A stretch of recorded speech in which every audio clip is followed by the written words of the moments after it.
See,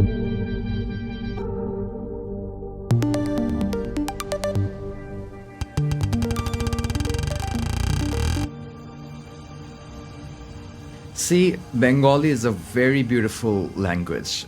We have some words which you probably need a paragraph to explain in English. As an artist, I challenge myself to include more words in a bar.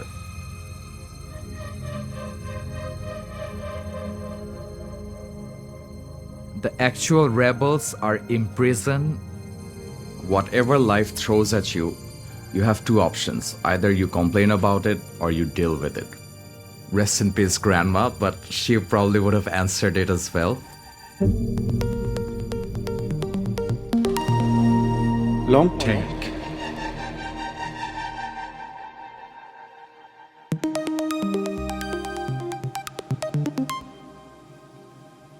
Who is on the other side of the mic? Oh, hi, this is Skibkhan. I'm from Deshi MCs, my crew. We're the first Bangladeshi hip-hop crew in the country. We started back in 2004. We dropped our first album, and so far it's going pretty great. I mean, you can see that there are a lot of hip-hop and rappers, like hip-hop artists and rappers in the country right now, so feels good that the genre is growing.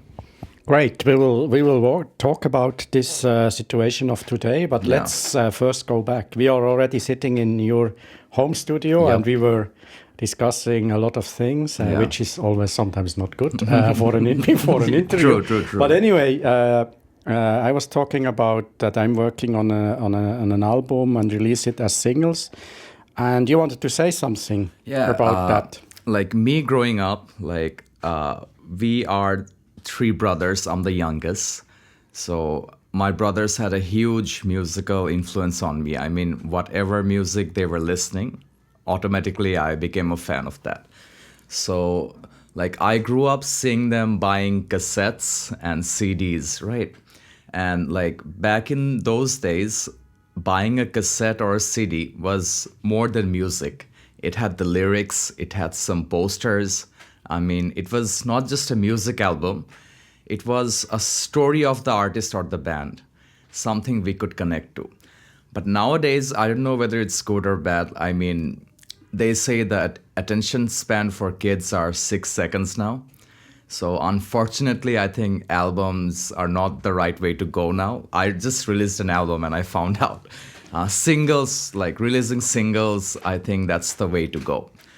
Do you feel, how old are you? I'll turn 34 this year. So do you feel old when you I feel old. I got 2 kids. But also if you see how the music industry changes, do you feel old sometimes there as well?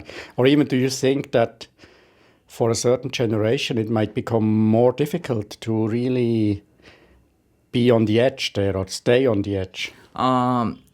I would like bring one of my favorite bands here for like to answer your question. I'm sure you know Coldplay, right?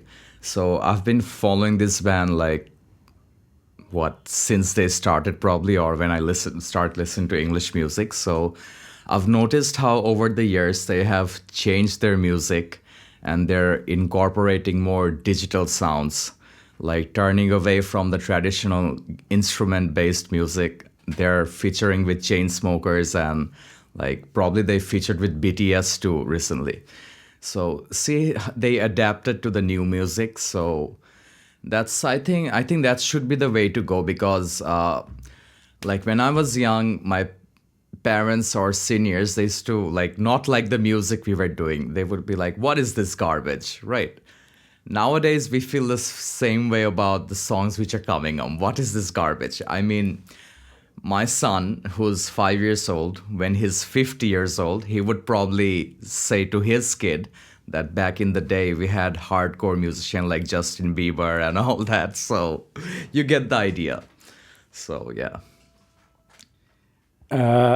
One goal sometimes I feel it's probably a goal for life, but also when you work in music and the creative industry, which is a fragile career in a way, I think the worst could be to become bitter and be negative about things. I don't know.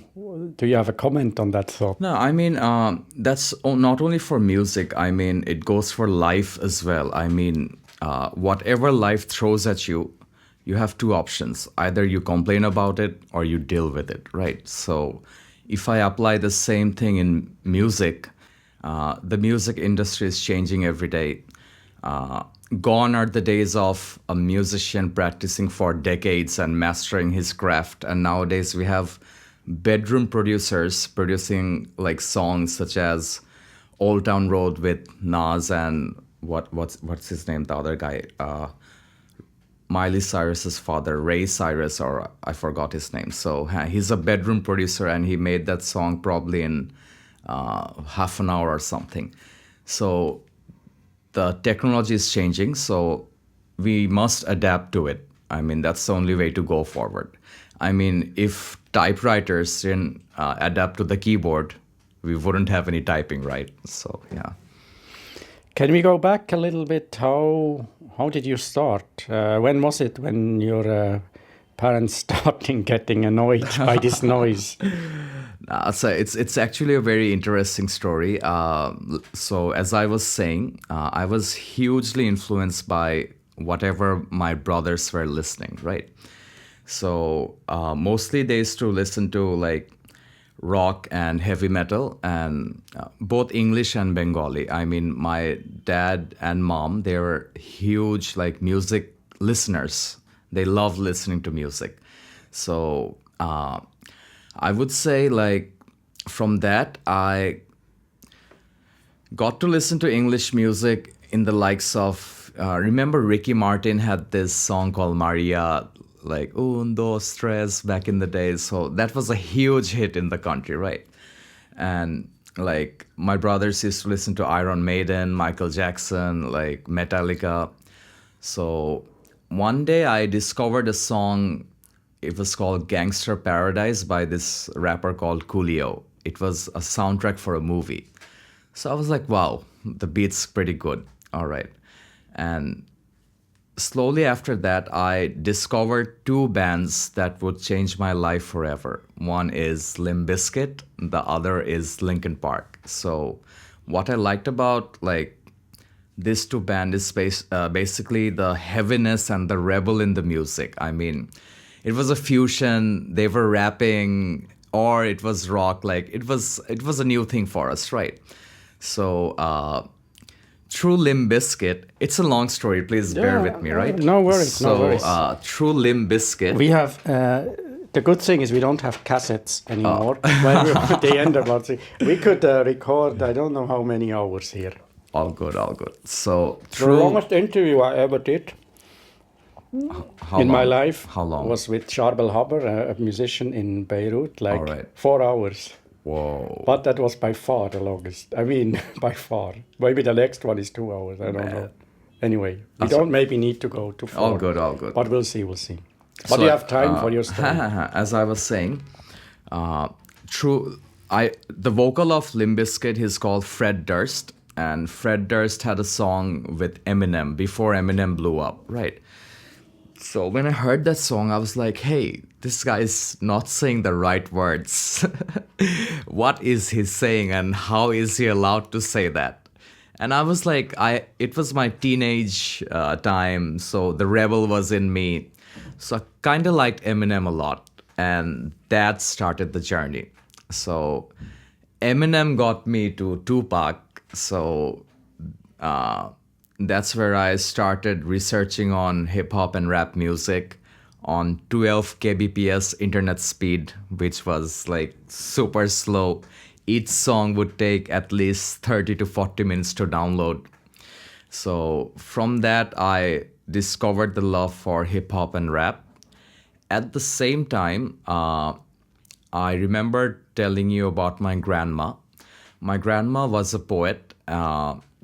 She had no formal education, but she could write and speak English and Bengali flawlessly. And She learned herself English. what? The English. Oh no. She actually went to the British High Commissioner's wife back in the day to learn English. I think this was kind of like before her marriage and stuff. But she did not have much like higher advanced education, which was normal for women back in the day in this part of the country. They had to manage their families and all.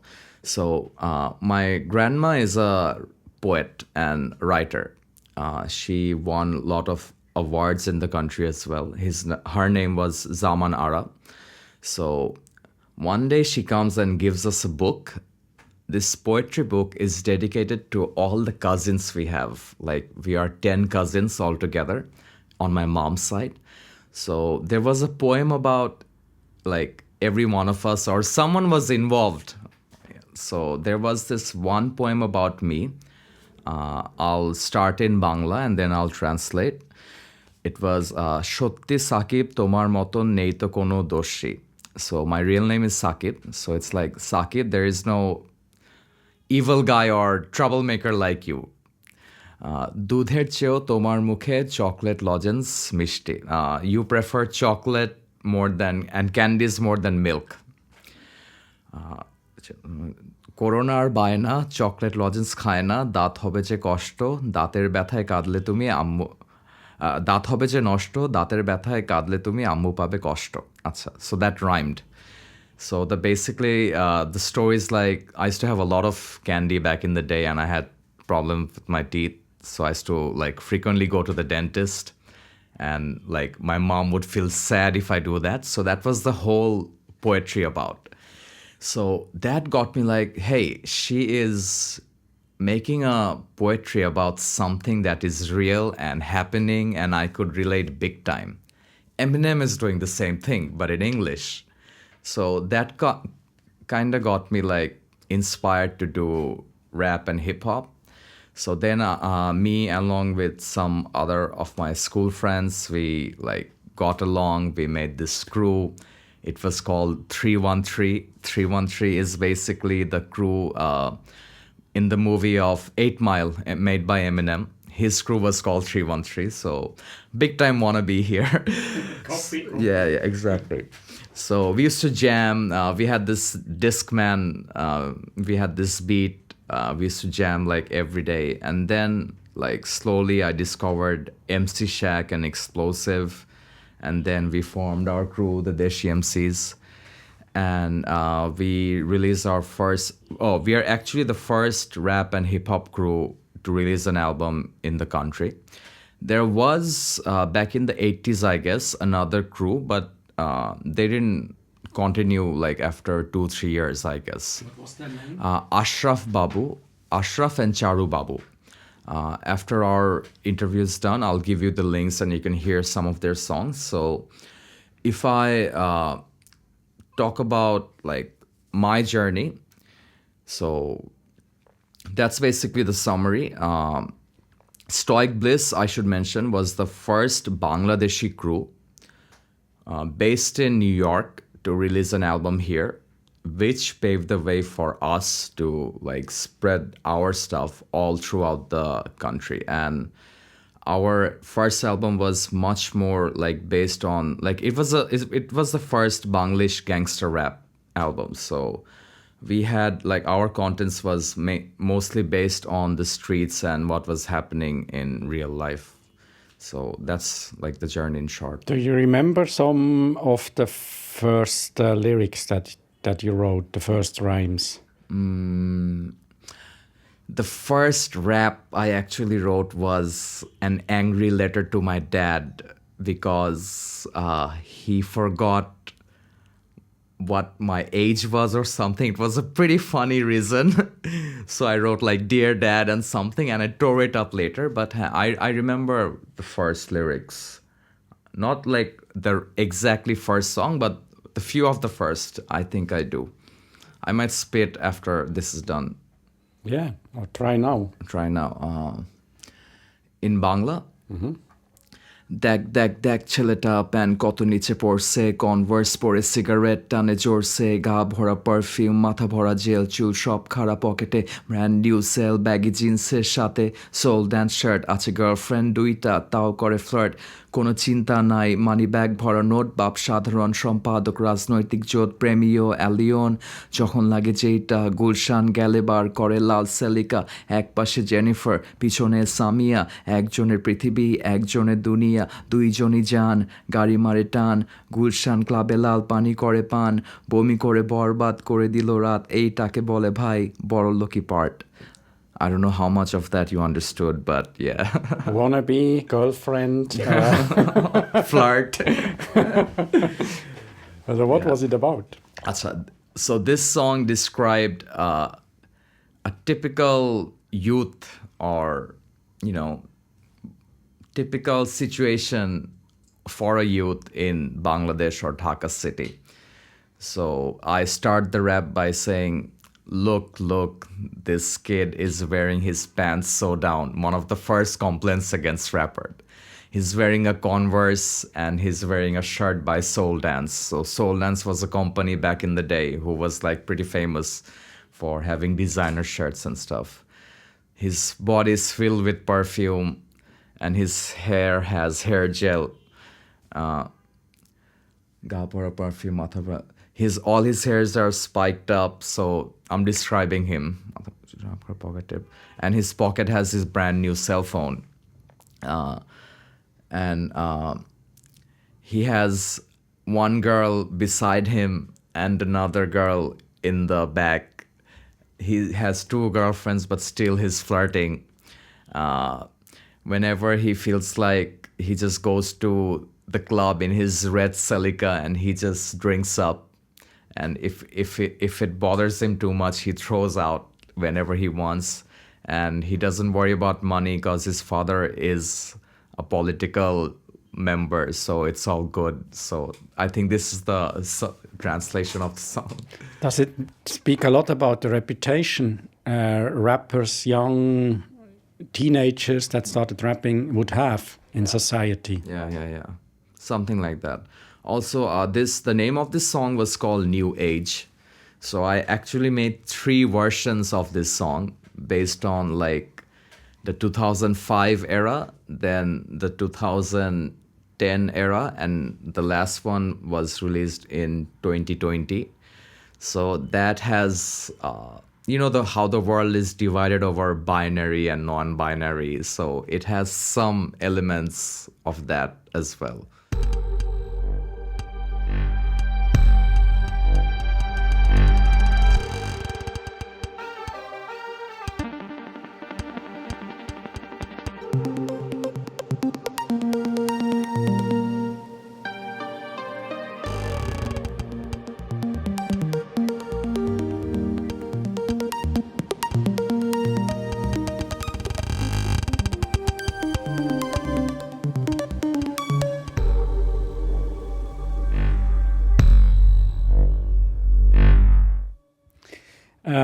You talked about this Bangladeshi band in New York, Stoic Bliss. How important were these international networks, or was this connection, and did other connections like this happen later on? Is it transnational? Do you feel like part of a transnational community to a certain extent, or just to a very little one?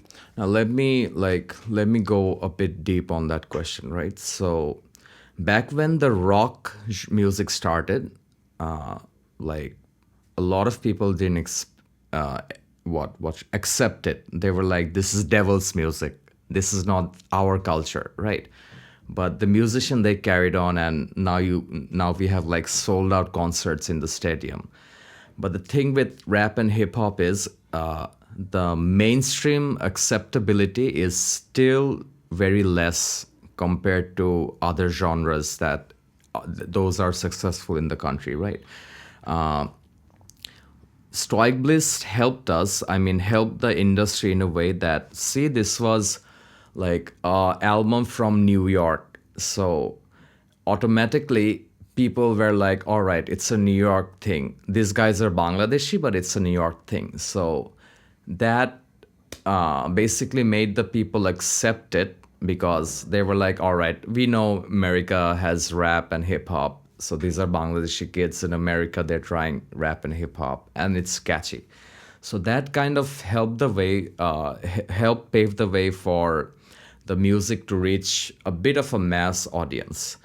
And later on, like after we released the album, we sort of localized it. I mean, now the rappers who are coming up, they are like, they don't need to have any connections with, the transnational community or the abroad or anything. So that's it. I mean, they helped us obviously, and I mean, there were some odd. I mean, the example I was giving about some other guys trying rap before in the 80s and 90s, probably if they had this international tag, people would have accepted that. I hope I answered it. No, they were like almost an endorsement. They were endorsement. That's endorsing the right word. this kind of culture. One could say, yeah. Just to add on, so Stoic Bliss and Deshi MCs, we're like, we have this East Coast, West Coast, Tupac and Biggie thing, but I will not distort the truth and deny their contribution where they had. I mean, I was honestly hugely inspired by their first album. It was catchy. So, and yeah, we were in good terms back in the days, and now we have like battle raps and everything. I mean, you have also in Bangladesh, you have a huge culture for poetry and singing also. And you talked about your grandmother that was a poet, but you have also folk singing. You have Baul poems and things like this. How far-fetched is it to think there might be sometimes a link between hip hop and these traditions? Actually, not. Very interesting question. I had this podcast with a Bangladeshi researcher he's now in Oslo, I think Victorian University, and another rapper. And his name is Mubashar Hassan. So we were discussing about the exact question you asked. And one of the guests in that show actually got some pretty cool insights. So in Baul music, we have this thing called Palagan. So Pala means it's basically a battle. Let's say an issue, one group talks about one side of it and the other group talks about the other side of it. So let's say child marriage, right? Obviously, we know it's a very touchy, sensitive thing. But if we go back to the ancient times, probably child marriage, people didn't care about it. It was a normal thing. So people holding traditional values might accept it and approve it, and people holding modern values might reject it. And they have their own reasons, right? So this Palagan, this was actually similar to battle rap. Two groups giving their own opinions. And if I talk about, let's say Lalon, I'm sure you heard his name. Lalon Giti is one of the, base point for Bangladeshi music. And Lalon's lyrics was super deep poetry, a high thought, philosophical.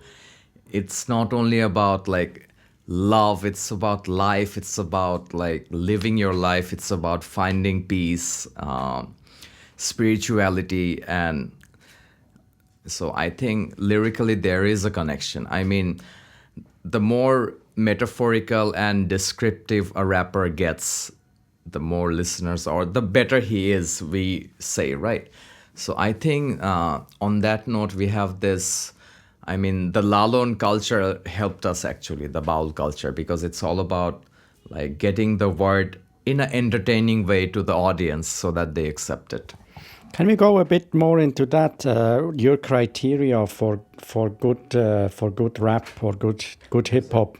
Maybe what you just said from the lyric side, the metaphors, and don't you said another word?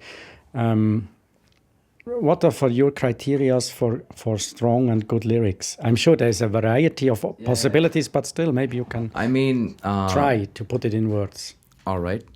So Here's this thing about me. Remember, I was telling that my brothers used to buy cassettes and CDs. So what I would do is that I would like, when they were not in home, I would like put on the cassette or the CD, take the lyrics, and I would actually read the words of the song. And that like started pretty early. Like I started listening to music and I started reading the lyrics. So lyrics meant a lot for me in a song.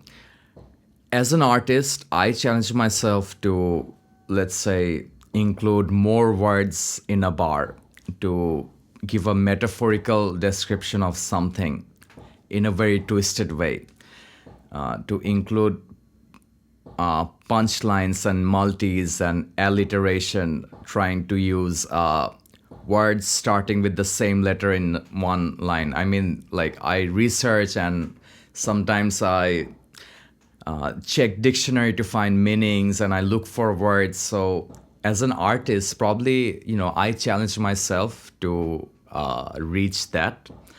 I need to make myself happy with the words of the song, the lyrics, the music, and everything. And whether the final product is making sense to me and my listener, and then I would release it. So lyrics matter a lot to me, if I answered it right. No, you answered it perfectly. And I guess I wonder how you work, when and how much unreleased material is in your computer or books, or I don't know where you write things down. So, like, you've been to Dhaka, you know about the traffic. It's not good. So, like, every trip would be at least 60 minutes. So that was the perfect time me to put on my earphones and write songs. So you put the loop basically. I put the MP3. Beat, you put the beat. I put the beat on my earphones and I would just write. And at times, probably some clever punchline just hit me. I would just write that particular punchline down, and later when I come back home, I would build on that. And let's say I see something on the street. I mean, I have this song called Taka. Taka means money, obviously. And I had a sequel to the song called Dui Taka, 2 Taka. So Taka Part 2, right? So Taka Part 2, I mean, you might be surprised, but the whole song was inspired by this one event. I was like in the traffic signal. It was winter. I was like shivering. I had, I think, a shirt, a sweater, and a hoodie. But still, I was shivering because I was on a like three-wheeler, and there was no windows. The wind was coming in, and then I saw this little girl only wearing like shorts, nothing else, no shirt, and she had another baby in her like lap, and they were begging for money. So that like got me, like I'm shivering and they have no clothes and they're doing that for only, let's say, 2 taka. I mean, that's the standard we used to give to beggars before, like those who are asking for help. So that's how I came up with the song 2 taka. So that's it. It's pretty interesting probably to write while driving. Oh, no, that time I wasn't driving. No, sorry, while being in the car or in a tuk-tuk and things like this, because the city moves around you. Yeah, but the traffic jam is so much, at times you get bored and it's better, like, other than browsing, to utilize the time. And I write, like, every day, whatever, like, hits my head. I have this app called Google Keep. It's pretty handy. Or just an endorsement for Google, so they better pay you. Yeah, and it's important. They need some endorsements too. Yeah. I guess, so you have an initial idea of a lyric, a story like with this young girl and the baby, and you start writing it down, and then you start refining it. Yeah. Refining it, I guess, is also a challenge on another level. Definitely. I mean, there are 2 stages of this refining process. One is to ensure that it goes with the instrumental. I might need to add a few words, add a few syllables, or get rid of few syllables so that it fits tightly. And the other is, like making it more catchy to the audience. I mean, probably I'm thinking on a wavelength that my audience haven't reached yet, or probably I'm below and they're more advanced, so I have to match that. And also the part of being politically correct and all that. But you're not supposed to be politically correct in rap and hip hop, but again, considering the society we have, probably some things should be kept in mind when you're making a song, just to have that respect for your elders and the community and all that. Yeah. Can you mention a bit more? What are things that is difficult to say in Bangladesh? Oh, as you're aware, you cannot say anything against the current political party or the regime. I mean, you can, but it's your choice. Like, you might fall in trap for it. Then probably you cannot say things about God. I mean, very directly. This is where metaphors come in handy. And there's this thing, let's say, we were East Pakistan before 1971. And before 1947, we were like the great Hindustan, where like Muslims and Hindus and Buddhists and Christians, they all lived together, right? But nowadays, there is a bit of, not violence, but tension, I would say, in like over the things you can or cannot say.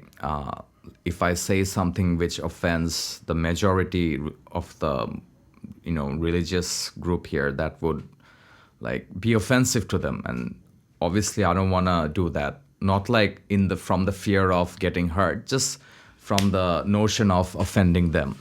So that's another one. So political, religious, I think these are the two subjects you should be a bit careful of.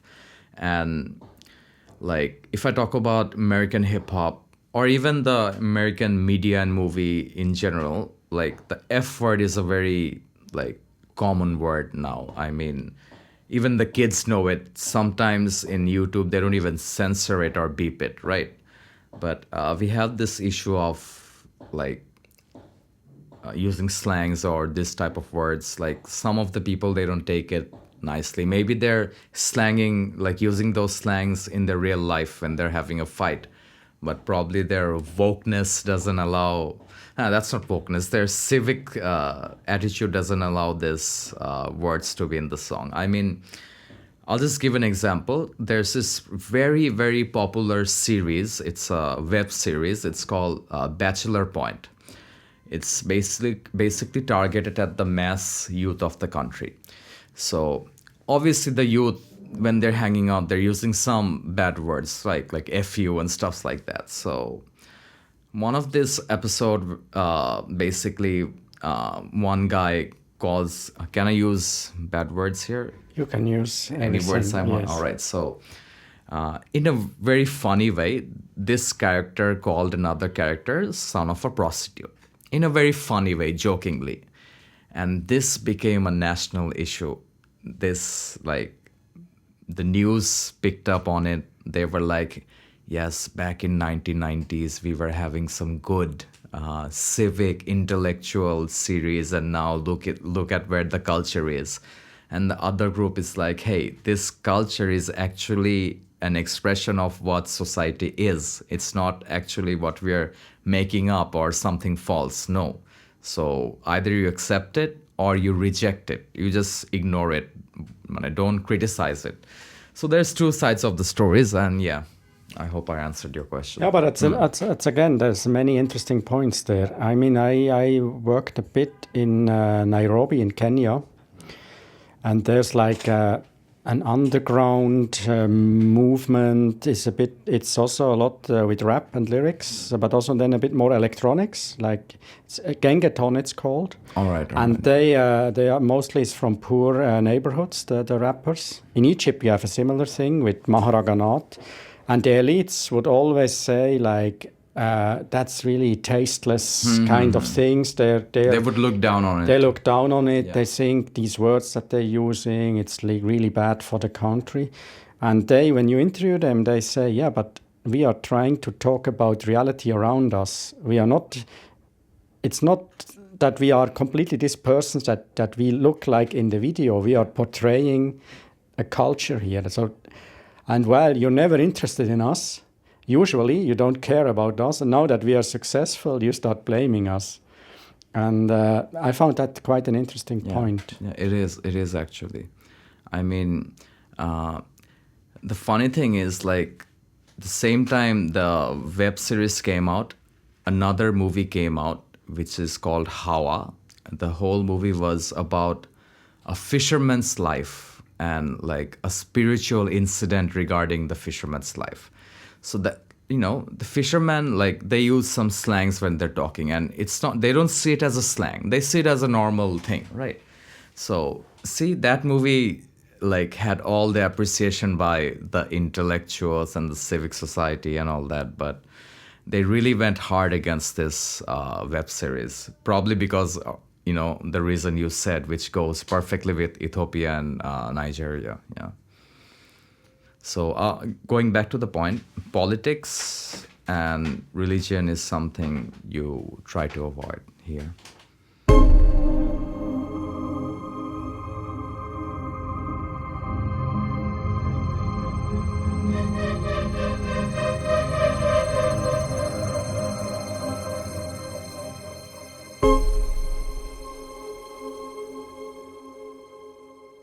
Yeah, and I heard also, we don't need to go in detail, that's up to you.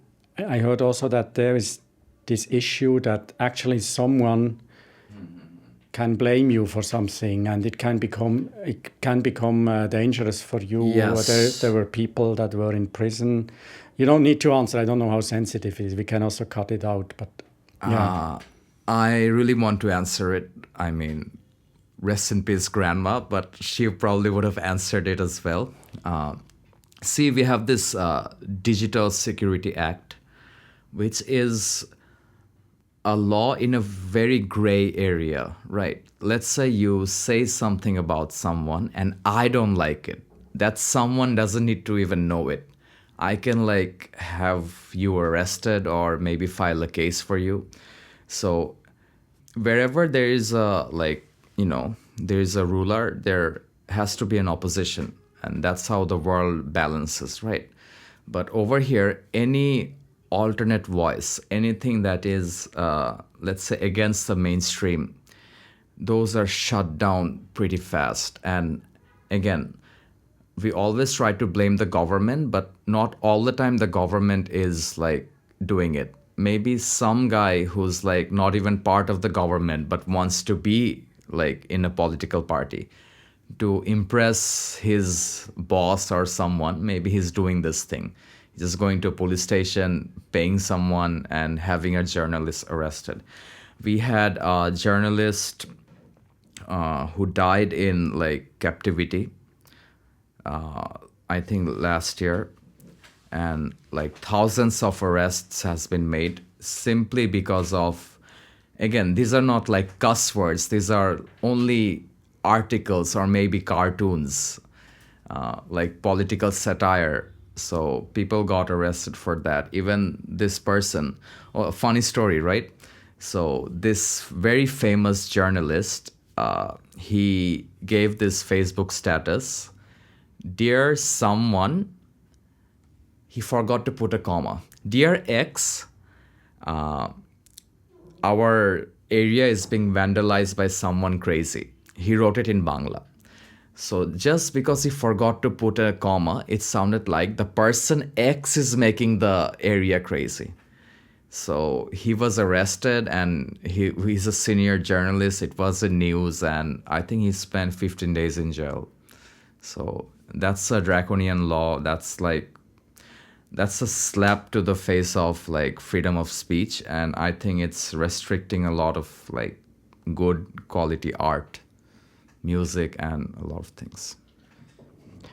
So I guess there's also a lot of paranoia and being afraid of things around when you are a creative here, and also others for sure. But as a creative, it's maybe a special role. No, definitely. Like I just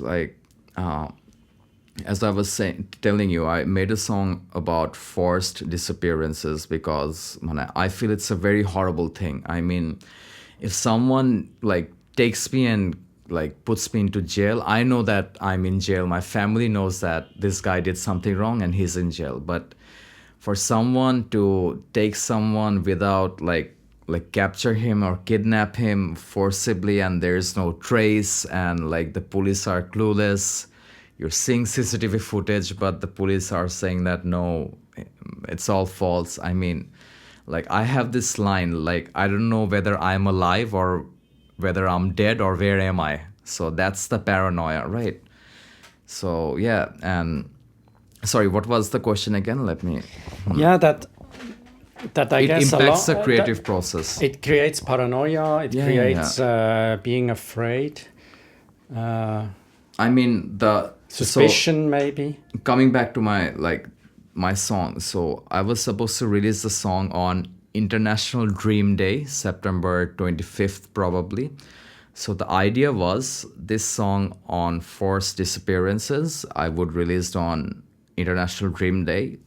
So the dream of reuniting families starts and the nightmare of like families apart ends, right? But I played the song to a few of my friends and like well-wishers, and they instantly said that this is suicide. You have 2 kids, don't do it. They can just do a drive-by and make it look like an accident. Like, just don't release it. And obviously when they talked about my kids, I got like scared and paranoid. And as a result, I delayed the release. As a result, the guy who worked with me on the song, they were like, hey, please don't give my name. It's okay. Like, I don't mind. So these things happen. And as an artist, it's not nice having your song delayed. It's something you worked hard for, right? So now I have the song unlisted. People can listen to it. I mean, my close friends, fans and listeners. But again, my well-wishers are pretty strict on me not releasing it. Is there a lot of releases out there in an anonymous way? Is that a strategy that people release stuff without name? Yes, they usually like change their voice, morph it, wear a mask. But there are some Bangladeshi rappers who are outside the country. They're like, they have no limitations and like they're like going all out. But over here, I mean, I think people are mostly scared and they are focusing around the entertaining side of hip hop, you know, like girls, cars, fast life and all that. That's not bad. I also have songs like that. But again, I feel the core message of rap and hip hop should be about like the society. Yeah. Is that you sometimes have lyrics in English? Is it an homage also to your idols in the US, and at the same time also a way to hide your lyrics a bit, because maybe it's more dangerous to put lyrics in Bangla? Yeah. So we have like quite a good bit of English music listener in this country, surprisingly. I mean, if I talk about Dhaka, the population is 2 crore. I'm sure you find like 20% or maybe more are fully updated with what's going on in the international music scene or industry, or at least the US music scene. So singing in English helps again, but again, if you want to reach the mass, Bangla is the way to go. But I guess you cannot reach the mass with controversial lyrics in Bangladesh. See, you can, because like controversy sells, right? Like if I do something really radical and like use some really bad words to describe a really horrible situation, I would probably get viral and like get 1 million views. But again, probably that would limit my career to 1 day, because I might get arrested the next day. Again, but on the contrary, this song was released by few young artists from a place called Narayanganj. It's a bit far from Dhaka. It's in Dhaka division, but it's on the outskirts. It's Bangla. In Bengali, it's called Babsha Poristhiti. If I translate it to English, it's called the business situation of the country. So the whole song is very simple. It shows an interaction between a shopkeeper and a customer. And the whole song is about the customers asking for credit, and the shopkeeper is saying, look at the country, look at the business, it's not going right. So that song like hit 1 million views in one day. And it had no slangs. It had no like flashy cars and girls and all that. It was just simple, but it became so successful because the mass could relate to it. It was in Bangla, and see, a shopkeeper customer scenario is an everyday thing here. Yeah. Are you feeling warm? Should I turn on the AC? We can make a short break. We have. No, up to you. Up to you. I'm good. I'm also good. I'm good. Let's just continue. We have 46 minutes, Oh, so we have cool. the first half of the football game is over. We are now in overtime. You watch football, like? No, sometimes a little bit. Which team you support? Yeah, first of all, my local team is the Bern Young Boys. Bern, we were in Champions League, and I think it's nicer to support a team that not always wins, you know. There's a bit of sound coming in from outside. I hope It's okay. quite super good here. Anyway, is it almost a bit a parallel society, or is there like the official Bangladesh and the hip hop scene, or the digital world maybe? See, here's the thing. I mean, Dhaka is the capital of Bangladesh. Dhaka is not the actual representation of Bangladesh. The healthcare, the traffic, everything is glamorous here. But if you just step outside, it's a whole new world. Girls get surrounded by mobs for the dress up they have in public place. I mean, these are incidents in the country. So you can say it's parallel or like a different multiverse in Dhaka altogether, right? And but yeah, like everyone has access to the internet, so things are changing. And what should I say?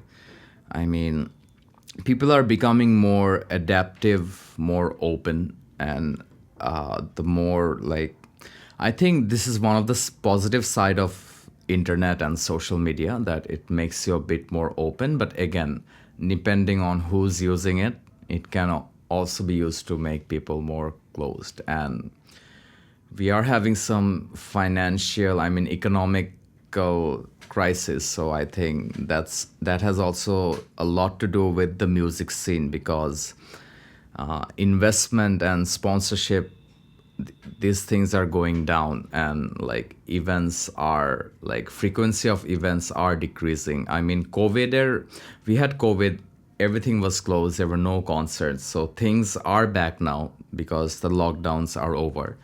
But it's not what it was probably back in 1990, 2000. I mean, the scene was pretty like more active back in the day. Even if we talk about hip hop and rap, we used to have at least one monthly show back in 2005, 6, 7, 8, 9, 10, 11, like back in those days. But now probably we have 2 or 3 shows in a year. If I talk about hip hop and rap, maximum 2 or 3 shows in a year. And this is because those who sponsor it, they're like, yes, we are getting more traction from rock and metal and folk, so we want to spend more there.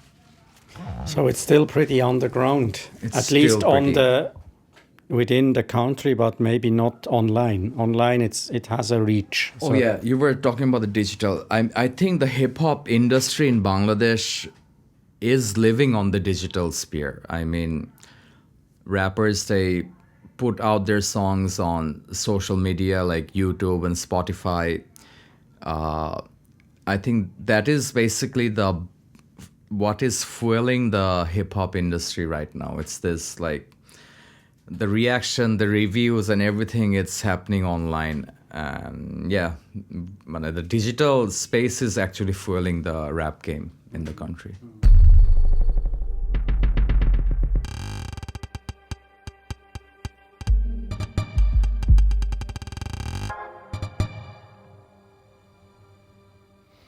We were talking about lyrics. Let's go a little bit back because I think you work a lot on your lyrics, and I think it seems you want to become better. What are challenges? What are things that you think you became better in writing these lyrics, and what are your next steps? What do you hope to make better? Or I don't know. It's maybe a question difficult to answer. No. It's a very interesting question. Basically. See, Bengali is a very beautiful language in the sense that, like, we have some words which, like, single words which you probably need a paragraph to explain in English. All right. So I'll just give one example. Obhiman. So this word means it's not like I'm angry with you, but probably I'm a little bit disappointed. I mean the meaning of the word, and but again, I love you so much. Probably that's why I'm a bit angry. I mean that's the whole. It's a very sweet word, right? So challenge, or what am I like setting myself up for, is basically to increase my Bengali vocabulary. I mean, Bangla is a very culturally rich language, and it's the root is, I think it's Sanskrit. It goes back. So we have a lot of like, beautiful words which can be used. But, and again, like I'm reading to increase my vocabulary, but the challenge is like the new listeners, they would probably prefer easy, simple Bangla and English, or Banglish, like this new term. They would probably prefer these words more than the tough words, right? So then comes the challenge. Like as an artist, I would want to like make my craft more fine and more like specialized. I would want to know more words and like different words to express the same thing. But probably my listener don't want to go that far. They would want the most simplest word, or maybe they would want a sound, not a whole word even. So that's the challenge. Yeah, but I guess from my experience, on the long term, if you're trying to be true to yourself and make quality is a strange word, but try to do strong work, maybe you don't have super success commercially all the time, but I think you gain some reputation, and with this reputation and steady flow, you can also survive while others come and go. Yeah, I mean, like one thing about like what I consciously tried to do, it's like I always tried to talk about all the social issues that was happening. I mean, like someone needs to talk about it. And from my experience, I've seen like rappers all over the world. I mean, my idol, right, Tupac, all of his songs, it was not about like gangster and gang wars. He talked about like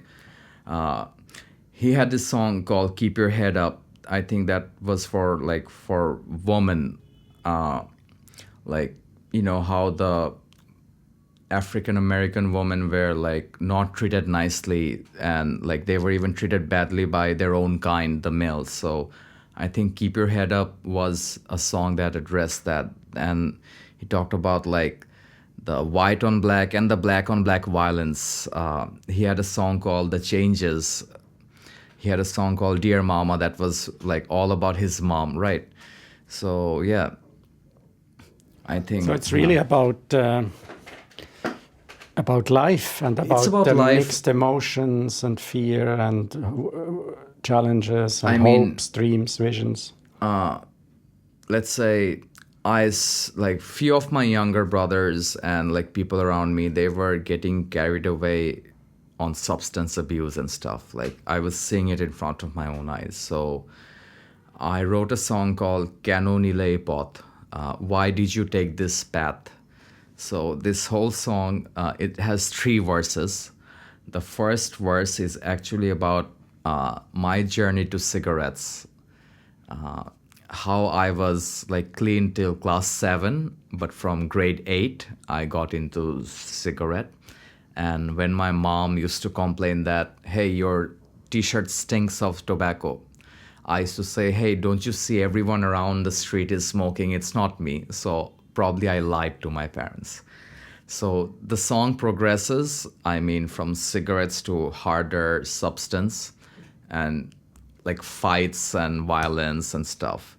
So all the rap listeners, they really love this song. And like, not my words, but they say it's a hall of fame for Bangla rap. So it's an anti-drug song. So that is something I wrote because I witnessed one of my own like young friend, hitting his parents for money.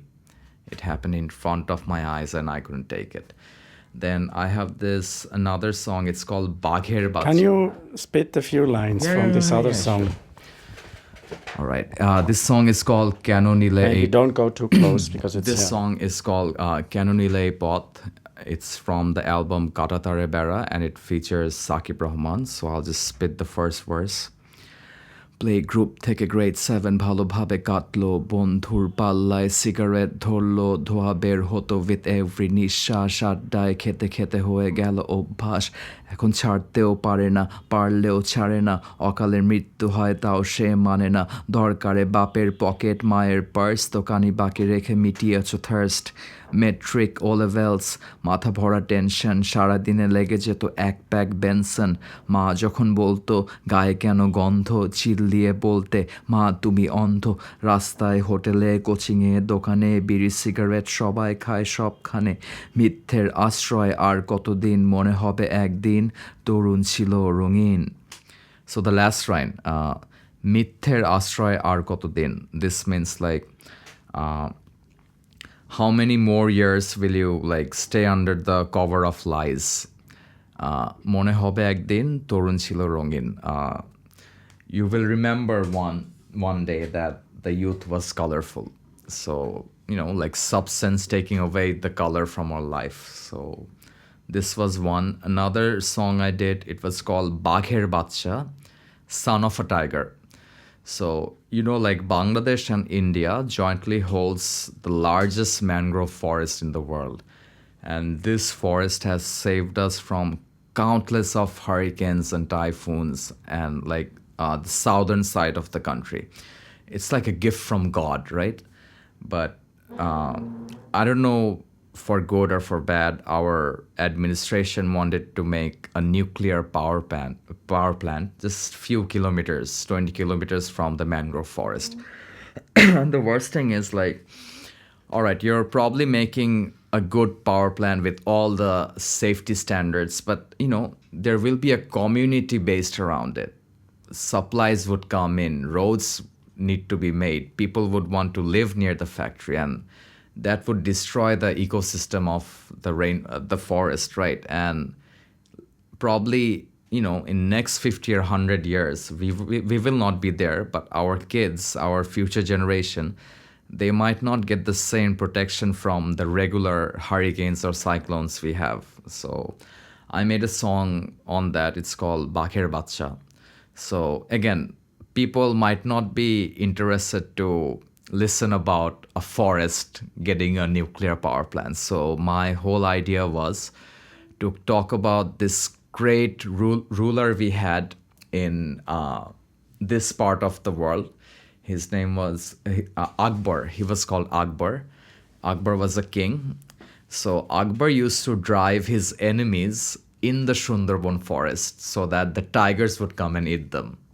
So I put that analogy to make it a bit more interesting. And I asked the question to the audience, to the listener, that how pitiful you are in order to charge the power bank to charge your cell phone, you're taking down a whole forest. So that's the length I went to, hope that it would like bring a change, or maybe like delay the thing, or maybe make the government put more safety measures in place. And I don't know whether it worked. So yeah, I think like maybe 10 songs I have about like society, politics, and all that. Sometimes it gets a bit tiring. I mean, like, hey, how can I like continue more? So climate change is a topic for you. Definitely, definitely. I didn't make any like song about it directly, but again, like I see the example every day. Like the world is getting hotter. You saw a lot of rickshaws, right, in Dhaka city. Here's what the media or the news doesn't tell you. We are actually having a big climate refugee crisis. I mean, people from the south side, they're getting their land eaten away by the sea. So they're actually coming to Dhaka, like, and driving rickshaw to like survive. Yeah. How do you get all your information? Is there enough books out there to read and to understand Bangla? Is your stories mainly about Dhaka because you live in Dhaka, or do you try to travel outside? How are you like an anthropologist, like I am somehow? How to get close to All right. stories and knowledge? Very good question. First source would be like newspaper and like the online news sources. Obviously, the ones which I know is like valid. That's number one.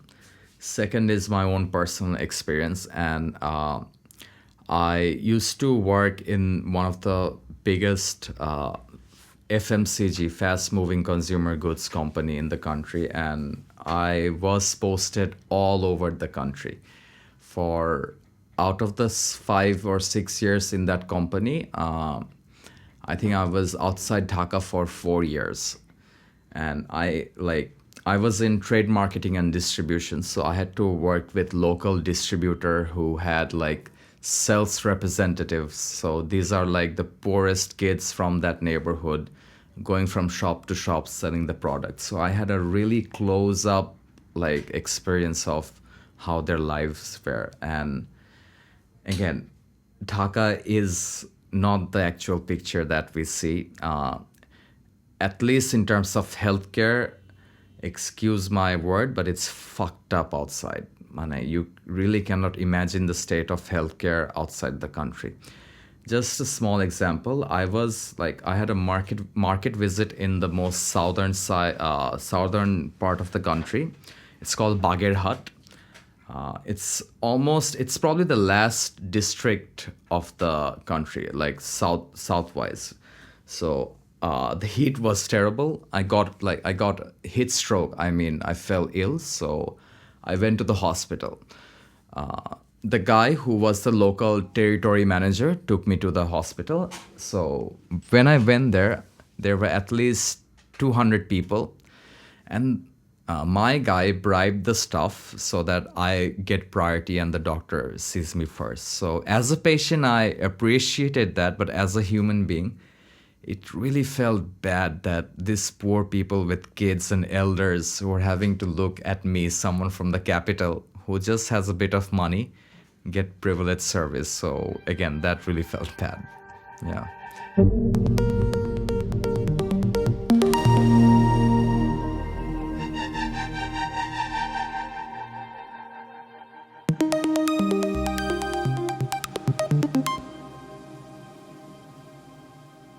What is your family background? Would you say it's more like a middle class, or is it like upper class? No, I would say we are a proper middle class family. My father was a government employee, and my mother was a teacher.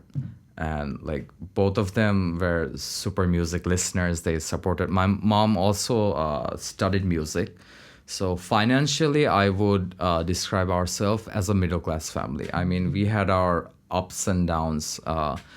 There was this one time where my schooling had to be stopped temporarily for 6 months because we had some financial issues.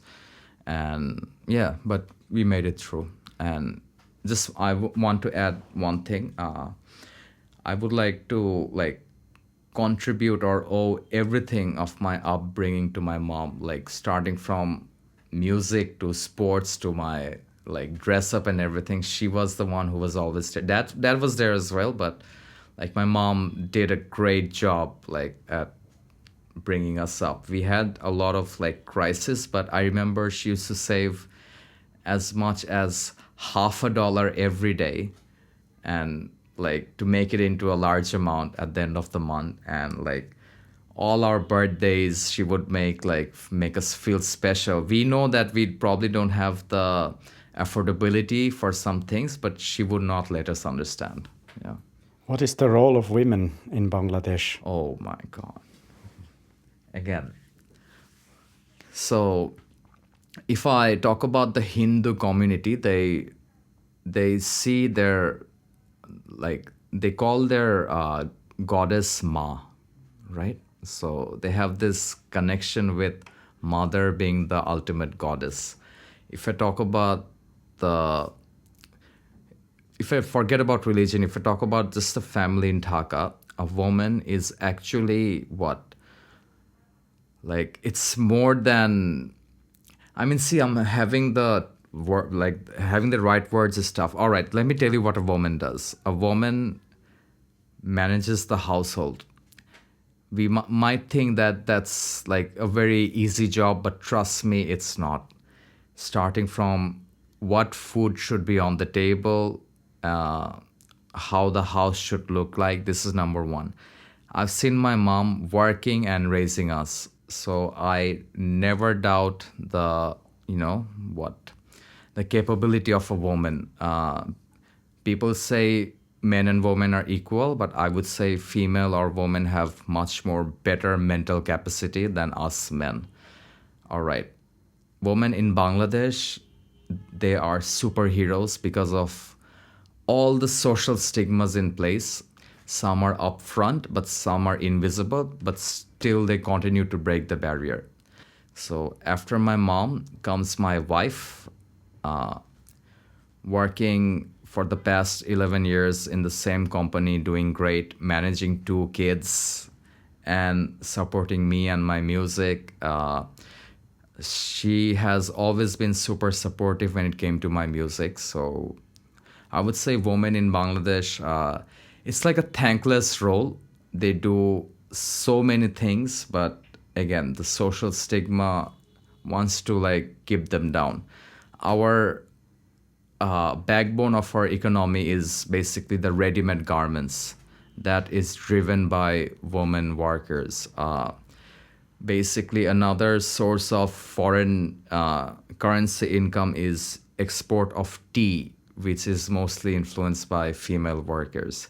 We have female entrepreneurs who are like doing super startup in the medical sector. I think there's this hospital called Brava in Bonani. It's like one of the best private clinics in the country. Then we have this woman entrepreneur who completely revolutionized the bus and train ticketing system, made it online. So we have some really super women out here. That's it.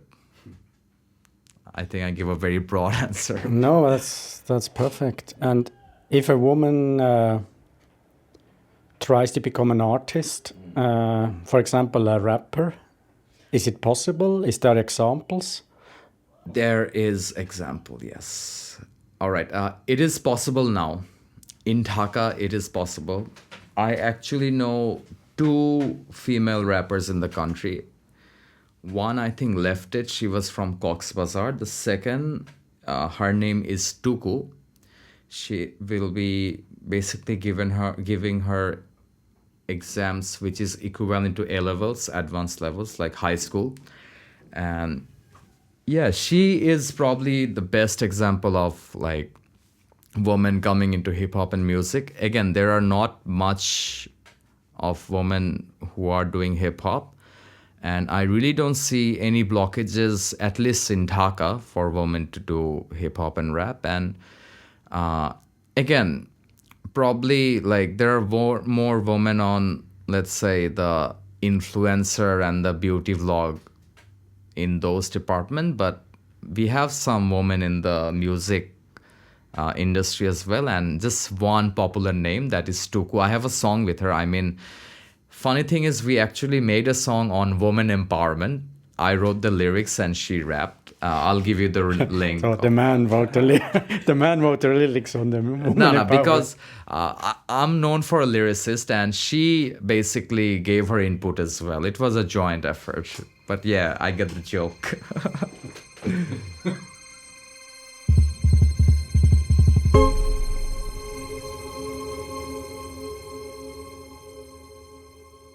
So in Europe, there's this huge debate about cultural appropriation at the moment going on. That if someone works with elements from another culture, it's not good. Some say, others say. I'm also a bit on. I see the point, but I still think that artistic freedom is important.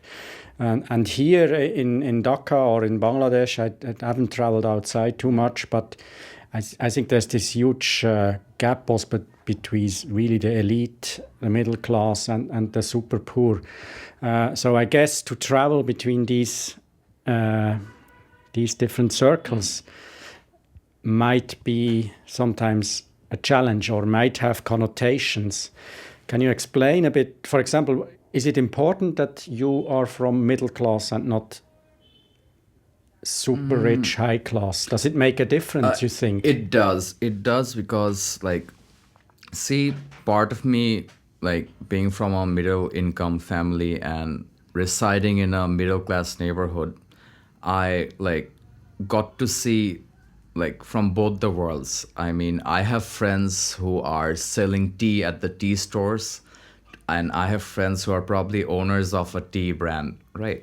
So musically, that like helps me with both the perspectives. I mean, let me just give an example. Again, going back to the rickshaw example.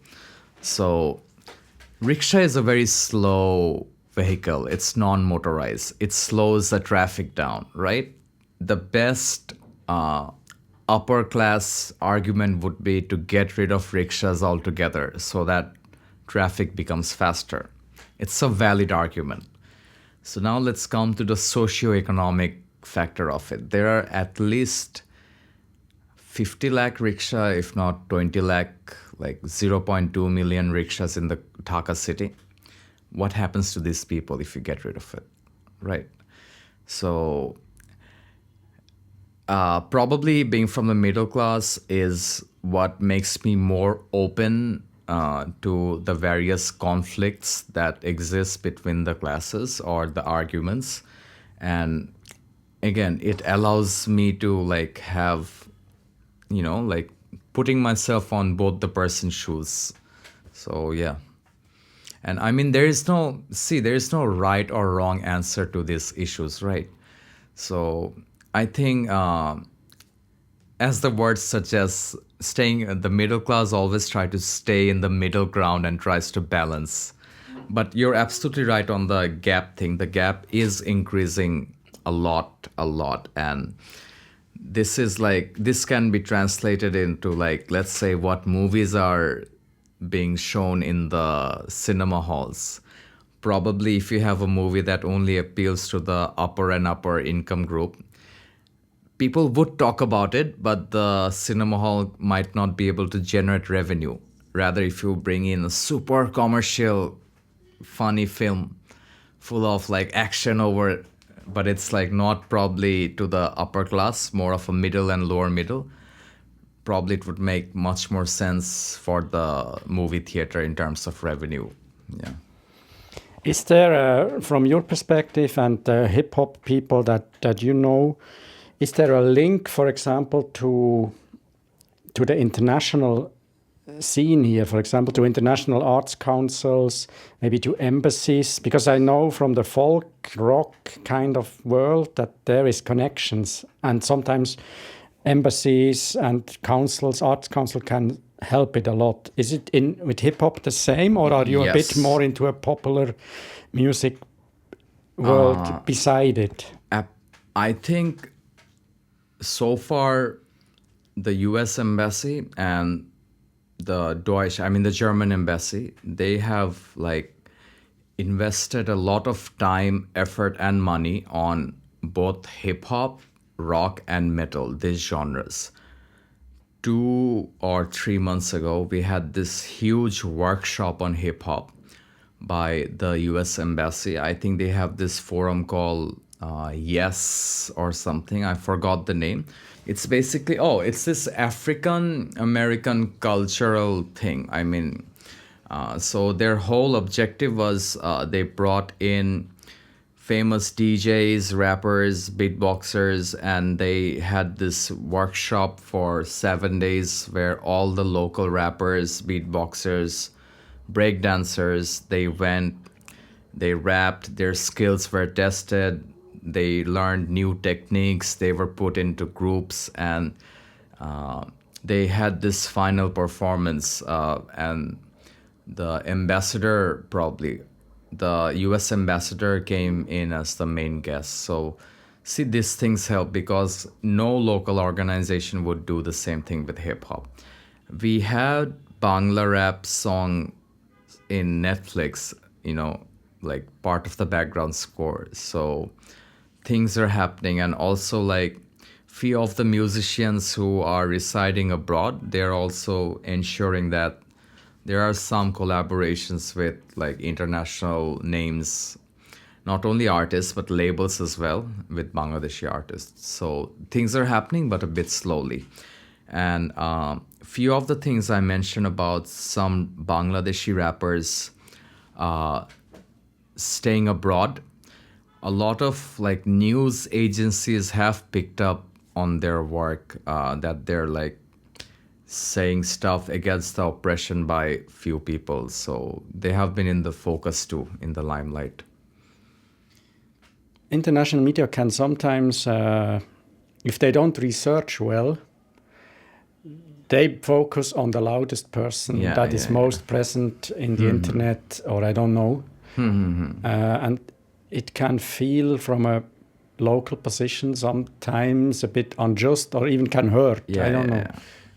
I mean, let's say, like, a very good question, I must say. Let's say someone who's like super active lyrically, recording songs, releasing albums, but doesn't know about Google SEO, search engine optimization, versus a lazy rapper who has a friend who's doing all the SEOs.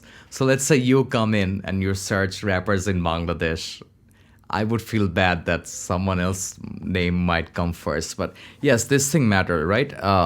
As we are now moving away from, like, people in Bangladesh, they're moving away from releasing albums to releasing more singles. So they're also investing a lot of time on the digital aspect, the marketing and everything, so that the problem you just mentioned, it doesn't happen. And nowadays, you really cannot blame anyone but yourself because everything is out there, everything is online. So an artist just needs to search for the right things, and he or she will get all the answers. And it's pretty important to be like, like, not loudest with your voice, but with your activities, at least with your presence. And one of the sad thing about this country is that, like, probably in Western or developed countries, you have a lot of artist management companies and PR who does the PR for you or suggests what you should do. Over here, it's more of us, more like me and my friends. Whatever we have, whatever we see, whatever we feel is doing best, we adapt that. Yeah. I know that feeling. How do you see your role as an artist in this country, or in the world, maybe even? Number one, if I like talk about the world, maybe I want to be someone who not only acknowledges or finds out the issues, but also provides some options or solutions through my music that can be worked upon. That's number one. Number two is I really want like this genre to be mainstream, the hip hop and rap genre, partly because the barrier to entry in rap and hip hop is the least compared to any other genres. You just need a pen and a paper. That's it. Whereas in other genres, the instruments might be expensive. You might need years to like learn a guitar and stuff. So I believe that given that this country has a huge reputation on the cultural and the linguistic contribution, I mean, we are the only country in the world who had like, like our language movement led to the liberation war in 1957. Shatanno, yes. The back then the East Pakistan government made this ruling that Urdu will be the state language, but Salam, Rafiq, Jabbar, Barkot, these four guys along with many others protested, and the four names I just mentioned, they were like shot because of their protest in the language movement.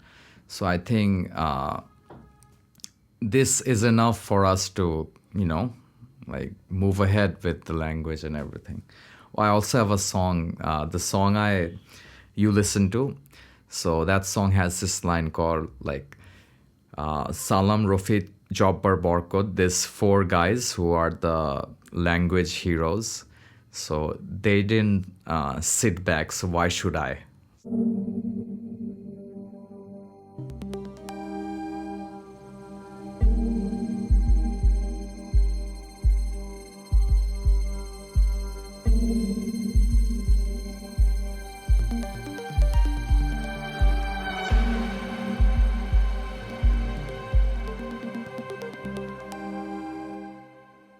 So the recording stopped, and we ended up heavily into politics. Yeah, I wanted to like spit the second verse of the song I just made.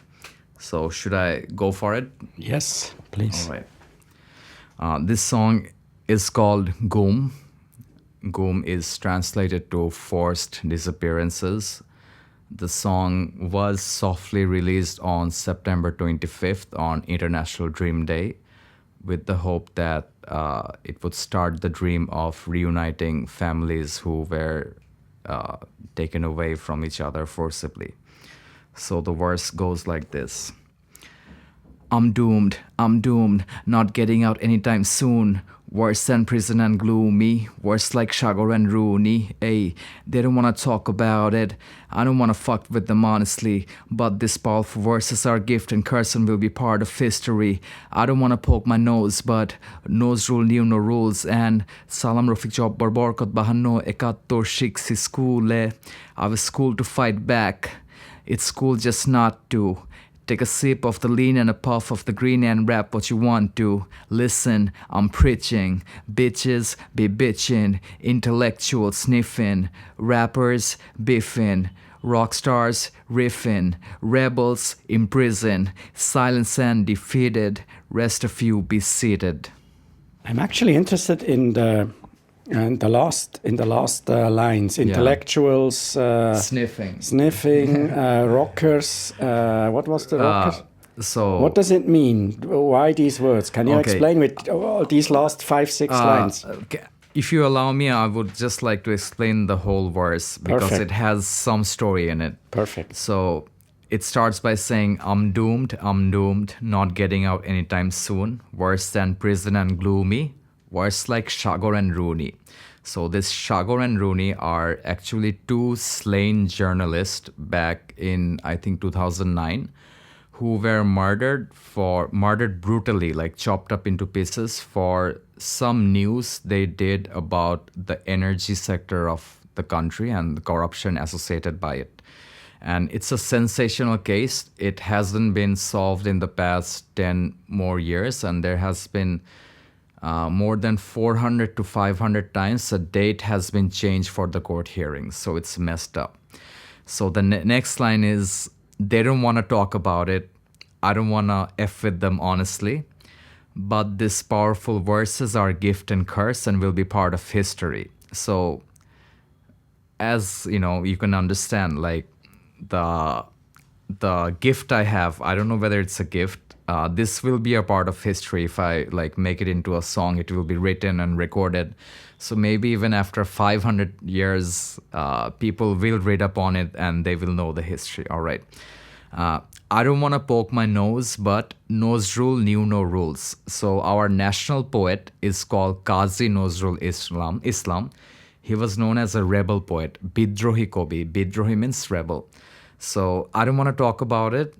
Nozrul knew no rules. So Nozrul, he didn't know any rules. Salam Rofik Jobbar Borkot, Bahanno Ekattor Shiksi Skule. So I learned about these four individuals, Salam Rofik Jobbar Borkot, who were the language martyrs in 1952. They died so that we can speak in Bangla. And Ekattur was 1971, which was our liberation war. So I'm someone who has this rich background and a rebel background of not giving up on our language and our motherland. So you cannot possibly expect me to stay quiet. So I was schooled to fight back, though it's schooled not to. Take a sip of the lean and a puff of the green and rap what you want to. It's self-explanatory. You can do whatever you want to. You can make music on whatever you want to make music about. And the last few lines, listen, I'm preaching, bitches be bitchin', intellectual sniffing. So, bitches be bitching, I'm actually referring to talk shows where a topic is selected and member of the government and member of the opposition, they just talk about it, and it usually ends with them bitching about each other and fighting, and the main issue just goes haywire.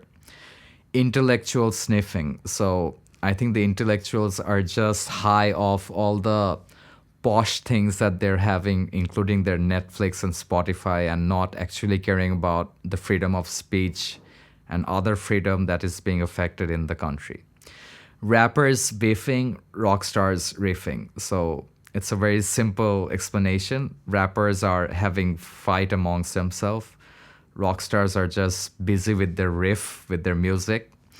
The actual rebels are imprisoned, silenced, and defeated, but the rest of you be seated. So that's actually talk about the fear culture. Because the rebels are imprisoned, we feel that we have been silenced and we have been defeated, and that's why the rest of the people, they're actually sitting down and not doing what they're supposed to do. I hope I made the meaning clear. Yeah, you made it super clear. It's impressive. It's impressive. Thank you. Does it feel lonely sometimes to do this kind of work? No, because see, this part of the country, this part of the world, we have the four names I mentioned. Salam Rofik Jobbar Borkot, along with the national poet Qazi Nozrul Islam. We had some rebel musicians or artists who are. That's not a good noise. Let me start all over again. That was a river, a Bangladeshi river. That was a river. So we have some like really courageous artists who loves to speak their heart out and who loves to like talk about the truth, and that inspires you. I have another song. It's called Abar Juddhe Jete Hobe, which is translated as "We need to go to war again." It's actually a remake of a very popular 80s or 90s rock song by this great artist called Maksud of Dhaka. His name is Maksud. So I approached him with the idea of this song that you had this song which invites the people or gives the people a vibe that things are not good, we need to go to war. And the lyrics, though it was done on 1980s or 1990s, it still stands true today. So let's make a 2020 version of it. And he agreed. He's over 50 years old. We hit the studio. He still hit those high notes perfectly without autotune. And the song was a hit. I mean, it was a really good fusion rock rap mix of that song. Yeah. It's quite seldom you have this in your music also that I listen to and videos that I saw. You have this rock rap mix that is not so usually used. Where does it come from? All right. I was telling you how Limp Bizkit and Linkin Park inspired me to like start the music journey and help me discover Eminem. So I always wanted to have like a band of my own. I mean, we have a band, the Deshi MCs crew, but we are all rappers. And you being a musician, nothing kicks harder than live music with instruments. I mean, the digital music is there, but the joy of like a bunch of musicians jamming together and making that perfect harmony and playing a tight composition of your favorite song, I mean, that gives adrenaline that cannot be matched by any other thing. So I think that always pushed me to like find musicians from other genres and mainly from the rock and metal scene, so like we could combine. And I've been searching for this setup for almost like 5 years now, but recently I found the perfect people who have a very open-minded mentality when it comes to music. They're not like, yes, I love this genre and that's why I hate that genre. So they're not like that. And we just did our second show yesterday, and we have our third show coming up on 28th of October. So yeah, we are called, as I'm a bit rebel, we are called Guerrillaz of Dhaka, GOD. And yeah.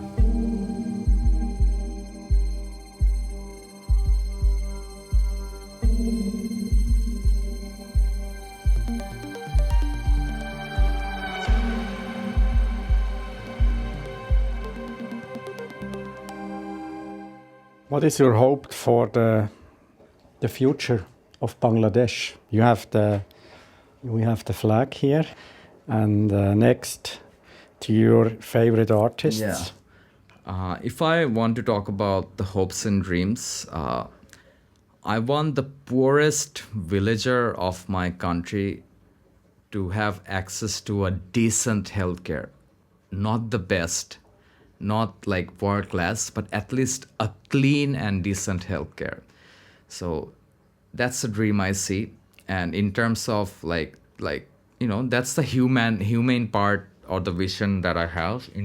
But if I talk about music, I want this genre to be one of the mainstream genres, and I want each and every artist, regardless of the genre he or she is in, to say or sing or talk about songs that they want to, and not get held back with any sort of laws or regulations.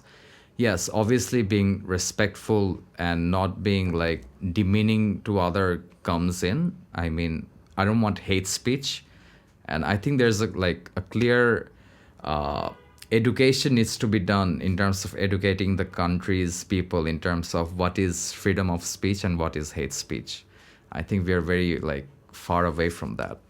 Can you? That's an interesting point. Can you explore a bit more what the differences are? I mean, I can imagine, but I would like to hear it in your words. It's very it's difficult to put it in words, right? I mean, I think it's all about tweaking words so that I don't offend my listeners or maybe someone I'm talking to. Let's say this falls in a very gray area, right? But probably if I know that a group of people will be offended if I do this, no matter how much my freedom entices me to go for it, maybe my humanity or my, the morale that's inside me should stop me, because these words might impact this group of people. again, I might be unaware that this group of people exist,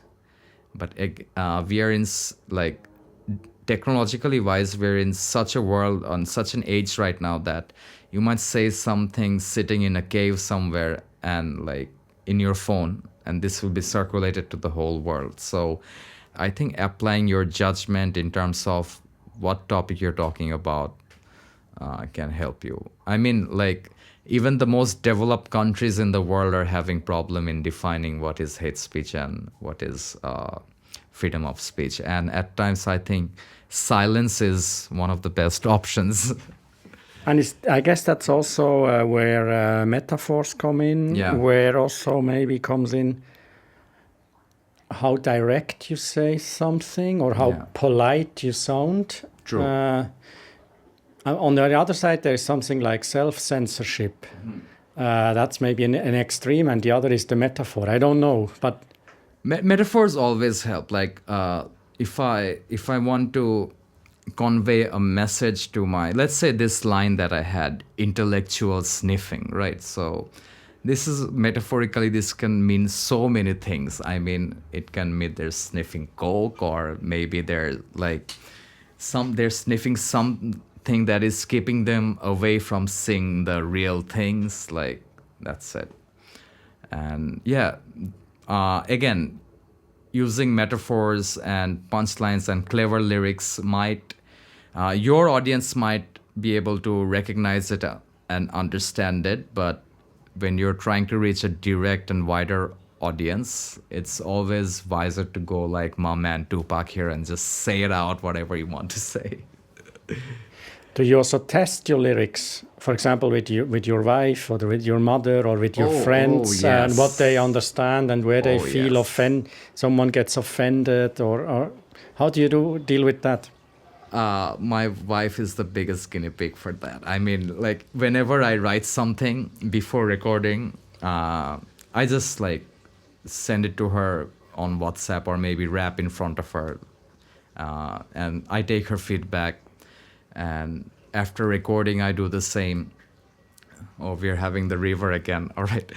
And so usually my song process is like, at first I write it, then I record a demo on my phone microphone, then I record a first draft on my DAW. And so after the first draft is done, I usually give the song to my closest friends, my wife, maybe my brother, and take their feedback, because I, for one, know that they're not like regular rap music listeners. So their feedback is important, because they give me a vibe that what would be the response of a typical or general audience. So, and I adjust accordingly.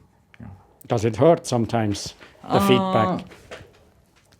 See, criticisms or feedback can be hurtful. I mean, let's say I don't like someone's lyrics. I can say, hey, this is a very bad lyric. This is a way to say it. And the other way might be, I think you can change this part to something even greater. The second one probably makes the artist, hey, he's talking about my ability. I can do great. I can do big. And the first one probably makes him or her a bit sad. This person doesn't like my lyrics. So it's all about the words that's chosen when I'm getting my feedback. Yeah. Yeah, I think we could talk forever, but Yes. I don't know. Maybe we stop here. Yeah. All good. I just hope you got what you came for and got your answers. And I hope like I was able to give you all the answers properly.